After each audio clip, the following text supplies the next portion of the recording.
Hello, bachcho. Let's read the question. The question is saying, which of the following statement are correct? पहला है in prokaryotic cell a special membranous structure formed by the extension of the plasma membrane into the cell is known as polysome. दूसरे में the smooth endoplasmic reticulum is the major site for synthesis of glycoprotein.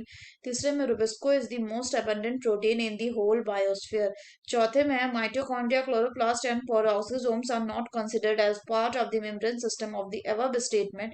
A में है 3 and 4, B में है 1 and 2, सी में है 2 and 3 and D में है 1 and 4। और हमें क्या बताना, हमें करेक्ट स्टेटमेंट बताना है। तो अगर हम बात करें इसके की कंसेप्ट की, तो इसका की कंसेप्ट हो जाएगा इंडो मेम्ब्रेन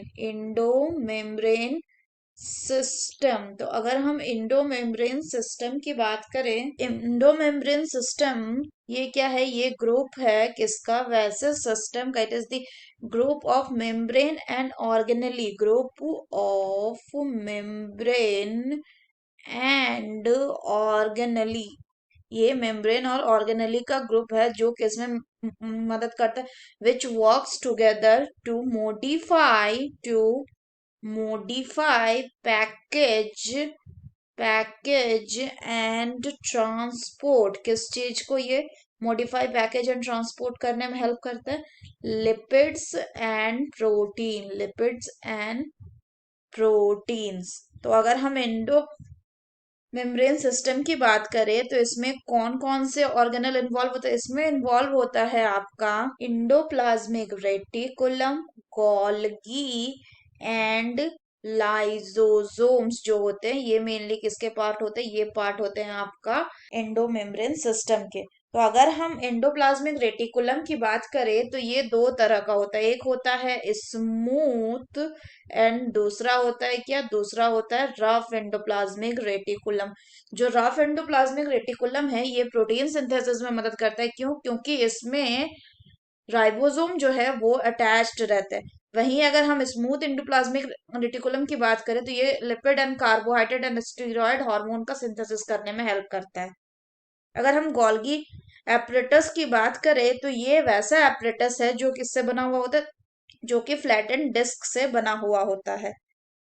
और गोल्गी में क्या होता है, गोल्गी में मॉडिफिकेशन होता है किसका, कार्बोहाइड्रेट्स एंड प्रोटीन्स का। अगर बात करें हम लाइजोसोम की, तो लाइजोसोम वो ऑर्गेनल्स होते हैं जिनमें क्या प्रेजेंट होता है, so this contain digestive enzymes. इसमें डाइजेस्टिव एंजाइम्स होते हैं जो और ये कैसे काम करते हैं, it act as the recycling facility of an animal cell. और ये फेगोसाइटोसिस में क्या करता है, हेल्प करता है। अगर हम बात करें करेक्ट स्टेटमेंट की, तो पहला स्टेटमेंट बोल रहे हैं prokaryotic cell a special membranous structure formed by the extension of the plasma membrane into the cell is known as polysome. तो ये क्या है, ये गलत है।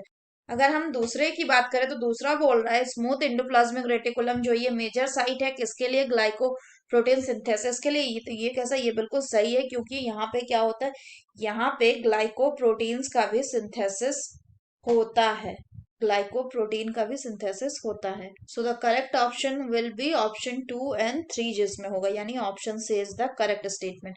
अगर बात करें 4 क्यों नहीं करेक्ट होगा, क्योंकि mitochondria, chloroplast and peroxisome endomembrane system का पार्ट नहीं होता, ER, Golgi and lysosome part होता है। So that's all for the question बच्चों, hope you understood it well, best of luck.